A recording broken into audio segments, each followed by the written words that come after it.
Inspector राज की मौत के बाद सारे पुलिस महकमे में हड़कंप मच गया। कुछ लोग दबी जबान में उस किताब को ही कारण मान रहे थे। उस किताब को मनहूस मानकर उसे थाने के स्टोर रूम में पड़ी पुरानी अलमारी में रख दिया गया।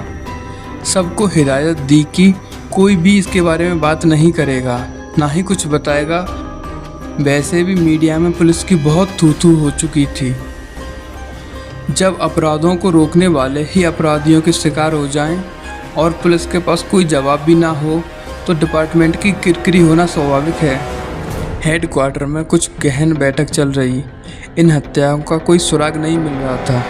ऊपर से बहुत प्रेशर भी था। मीडिया का हाथ धोकर पीछे पड़ गई। हर अफसर अपने अपने हिसाब से कुछ सलाह देते, लेकिन कोई भी सॉल्यूशन नहीं निकला। काफ़ी देर खामोश रहने के बाद कप्तान तलपड़े ने कहा, मुझे लगता है इंस्पेक्टर सुब्रत को यह केस सौंपना चाहिए। बाकी लोग उसकी तरफ घूर कर देखने लगे।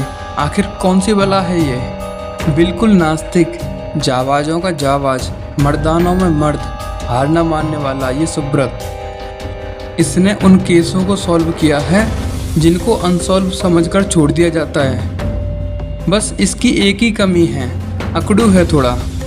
सारा काम अपने हिसाब से करता है, किसी की नहीं सुनता, तलपड़े ने बताया। सारे लोग अंधा क्या मांगे की स्थिति में थे। उन्होंने सुब्रत को केस संभालने पर सहमति दे दी।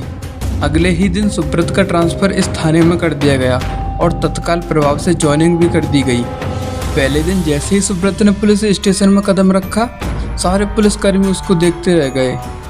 लंबे ऊंचे कद का बलिष्ठ इंसान, चौड़ी छाती में लगे हुए मेडल्स और सपाट चेहरे के साथ जितनी तारीफ सुनी थी, इंस्पेक्टर सुब्रत बढ़कर ही निकला। आते ही अपने काम में जुट गया। यूँ मानो बरसों से इसी थाने में काम कर रहा हो। कुछ भी नयापन या अजनबीपन नहीं झलक रहा था। सुब्रत ने इंस्पेक्टर की मौत की फाइल मंगवा ली और गहन अध्ययन में व्यस्त हो गया। फिर उसने राहुल के केस की भी फाइल मंगवाई और काफ़ी देर फाइलों में डूबा रहा। उसने शुरुआत राहुल के मौत से करने की सोची, क्योंकि दोनों मौतों की कड़ी आपस में जुड़ी हुई थी। दोनों ही फाइलों में उस रहस्यमय किताब के बारे में कुछ भी अंकित नहीं था और सुब्रत महोदय इन सब बातों पर यकीन भी नहीं करते। इसीलिए किसी ने भी उनसे इसकी चर्चा नहीं की और ना ही उनसे चर्चा करना उचित समझा। अगले दिन सुब्रत शर्मा जी के घर पहुंचा। वहां जाकर उसने शर्मा जी से कुछ सवाल किए। नौकर श्याम से भी बहुत कुछ पूछा। श्याम ने बताया, साहब पुराने इंस्पेक्टर साहब यहाँ से राहुल बाबा की कोई किताब ले गए। सुना है उनकी भी मौत राहुल बाबा की तरह ही हो गई। मुझे तो वह किताब ही मनहूस लगती है। कौन सी किताब? इंस्पेक्टर ने श्याम से पूछा। श्याम ने कहना शुरू किया, साहब पुराने इंस्पेक्टर साहब को राहुल बाबा के बेड पर एक अजीब सी किताब मिली, जिसे लेकर वो थाने में चले गए। कहते हैं जब उनकी मौत हुई उनके बेड पर भी वही किताब थी। सुब्रत ने उसे डपटते हुए कहा, क्या बकवास करते हो, ऐसा कहीं होता है? श्याम ने कहा, साहब हम तो अनपढ़ हैं, जो सुना था आपको बता दिया, कोई गलती हो गई हो तो क्षमा करें। सुब्रत ने उससे कुछ और जानकारी ली और शर्मा जी से राहुल के कुछ दोस्तों के नाम और पते लिए और वहां से चला गया। वहां से निकलने के बाद सुब्रत ने अपनी गाड़ी का रुख निशा के घर की तरफ किया। निशा उसे घर पर ही मिल गई। सुब्रत ने अपना परिचय देने के बाद निशा से राहुल की मौत के बारे में कुछ सवाल किए। निशा ने बताया, राहुल की मौत तो हम दोस्तों के लिए एक बहुत बड़ा सदमा है।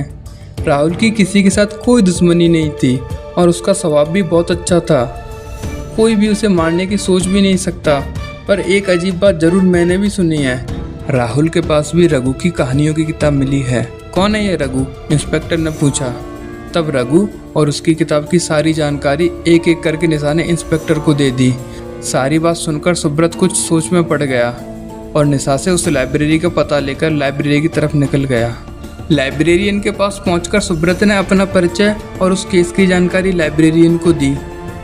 और मैंने सुना है यहाँ से खरीदी किताब का हर मौत से कुछ न कुछ संबंध है। क्या आप मुझे उस किताब के बारे में कुछ बता सकती हैं? लाइब्रेरियन ने अनभिज्ञता जाहिर करते हुए कहा, सर उस किताब की कोई भी एंट्री हमारे कंप्यूटर में नहीं है। बच्चे बहुत रिक्वेस्ट कर रहे थे तो मैंने वो किताब उन्हें दे दी। उस किताब के बारे में हमारे रिकॉर्ड्स में कुछ भी नहीं है। पता नहीं कैसे वो किताब हमारी प्रदर्शनी में आ गई। मुझे क्या इस लाइब्रेरी के किसी भी स्टाफ को उस किताब के बारे में कुछ भी जानकारी नहीं है। सुब्रत वहाँ से भी खाली हाथ निकल गया। फिर बीच में अन्य काम निपटाते हुए वो थाने पहुँचा। थाने पहुंचकर उसने उस किताब के बारे में पूछताछ की। उसके अर्दली ने बताया, सर किताब को स्टोर रूम में रख दिया गया है। हर कोई उस किताब से खौफ खा रहा है। उसके बारे में बात करना मना है। सुब्रत ने कहा, मुझे इन ढकोसलों पर यकीन नहीं है। जाओ और उस किताब को लेकर आओ। अर्दली भुनभुनाता हुआ उस किताब को लेने के लिए गया। थोड़ी देर में वापस आया और किताब सुब्रत की मेज पर रख दी और बोला, सर एक बार फिर से सोच लीजिए। 2 लोगों की मौत इसके कारण हो चुकी है। सुब्रत ने बिना किसी ओर देखे कहा, 2 नहीं 3। रघु की मौत भी इसी किताब की वजह से हुई है। और अर्दली की तरफ देखकर कहा, अब तुम जाओ, मैं इस किताब की जानकारी लेता हूँ। सबसे कहना कोई भी मुझे डिस्टर्ब ना करे। अर्दली वहाँ से चला गया, लेकिन उसने सोच लिया था वो सुब्रत पर नज़र रखे रहेगा।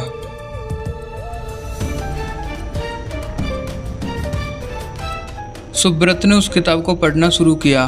पढ़ते हुए उसे अजीब सा महसूस होने लगा। उसके सिर पर अजीब सा दर्द और बदन में अजीब सी सिरहन होने लगी। उसे लगा कि उसकी तबीयत खराब हो रही है। किताब को वहीं थाने में छोड़कर वह घर चला गया। सारे रास्ते भर उसे महसूस हो रहा था जैसे उसका ब्लड प्रेशर बढ़ गया हो। कोई उसके सिर पर इतनी ज़ोर से दबा रहा है मानो सिर फट जाएगा। घर पहुंचकर उसने कुछ दवाई खाई और सो गया। रात के 2 बजे लगभग सुब्रत को महसूस हुआ जैसे उसके कमरे में कोई है। उसने अपनी आंखें खोली तो सामने उसे एक काला सा साया नजर आया जो उसे घूर रहा था। सुब्रत ने झट से अपनी रिवॉल्वर निकाली और उस साए की ओर 2 गोली चला दी। साया वहाँ से गायब हो गया। सुब्रत अब सोच में पड़ गया, कौन था यह साया? यहाँ क्या करने आया था? सुब्रत की आंखों में अब नींद नहीं थी। वो अपने बिस्तर पर लेटा उसी साए के बारे में सोच रहा था। थोड़ी देर बाद सुब्रत को महसूस हुआ मानो एक धुएं का बादल उसके कमरे में छाने लगा है। सुब्रत अपने बिस्तर से उठना चाहा, लेकिन वो हिल भी नहीं पा रहा था। धीरे धीरे धुएं का वो बादल छटने लगा। अब बादलों के पीछे चलचित्र की कुछ घटनाएं दिखाई देने लगी। इंस्पेक्टर राज उसे अपने कमरे में नजर आए। राज उस किताब को अपने कमरे में बेड पर लेटकर पढ़ता हुआ नजर आया। थोड़ी देर में राज के सिर में भारी दर्द उठने लगा। राज उठकर बैठ गया। राज बेड के सिराने रखी दवाओं को लेकर खाने लगा। फिर भी दर्द कम होने का नाम नहीं ले रहा था। राज का ध्यान उस किताब की तरफ गया। उस किताब में से एक काला सा साया आया जिसे देखकर राज डर के मारे कांपने लगा।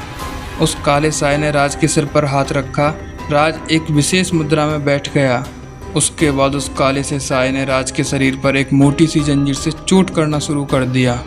राज टस से मस नहीं हुआ, मुद्रा में बैठा रहा। जब उसके प्राणों का अंत हो गया तो वो काला सा साया फिर से उसी किताब में समा गया। एक घटना के बाद कमरे में सब कुछ सामान्य हो गया। सुब्रत को राहुल और राज की मौत का रहस्य पता चल गया। अब उसे इस किताब के रहस्य को जानना था। अगली सुबह उठकर सुब्रत थाने पहुंचा।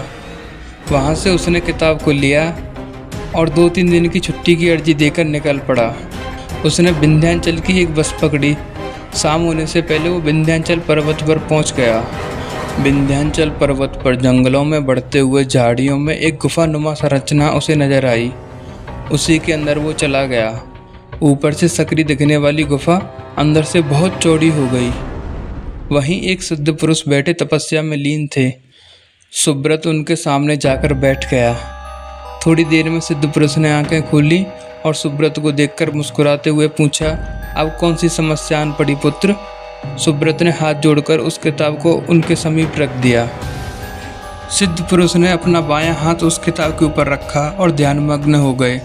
थोड़ी ही देर में झटके से उन्होंने अपना हाथ उस पुस्तक से हटा लिया। कहाँ से तुम ये मुसीबत उठा लाए? ये एक बहुत बड़ी मुसीबत है। इससे छुटकारा पाना आसान नहीं है। सुब्रत ने किताब की सारी कहानी गुरुजी को बताई और कहा, गुरुजी इससे निपट पाना इतना आसान होता तो मैं आपको कभी परेशान नहीं करता। आप ही अब इस मुसीबत से दुनिया वालों को छुटकारा दिलवा सकते हो। गुरुजी ने कहा, ठीक है, पहले इसकी गति देखनी होगी जो इसने सदियों से भुगती है, उसके बाद कोई उपाय हो सकता है। इसके लिए तुम्हें निमित्त बनना पड़ेगा। बहुत कष्ट भरा होगा। क्या तुम तैयार हो इसके लिए? गुरुजी आपका साथ है तो मैं हर मुसीबत के लिए तैयार हूँ। क्या करना होगा मुझे कृपया मार्गदर्शन करें। सुब्रत ने कहा, तुम इस पुस्तक को पढ़ना शुरू करो। मैं ध्यान लगाकर इसकी नकारात्मक ऊर्जा के प्रभाव को संतुलित करता हूँ। कितनी भी पीड़ा हो, किताब पढ़ना बंद मत करना, अन्यथा सारे काम बिगड़ जाएंगे। इस तरह की नकारात्मक ऊर्जा बहुत शक्तिशाली होती है, मगर इनका मकसद पूरा नहीं हो तो ये संसार पर कहर डाल सकती हैं। इसके यहाँ होने का कोई बहुत बड़ा प्रयोजन अवश्य होगा, अन्यथा ये अपने आप को प्रकट नहीं करती हैं, गुरुजी ने बताया। जी गुरुजी, अवश्य मैं इस बात का पूरा ख्याल रखूँगा। और पृष्ठ पलटते हुए पढ़ने लगा। जल्दी मिलते हैं बाकी कहानी के साथ अगले भाग में।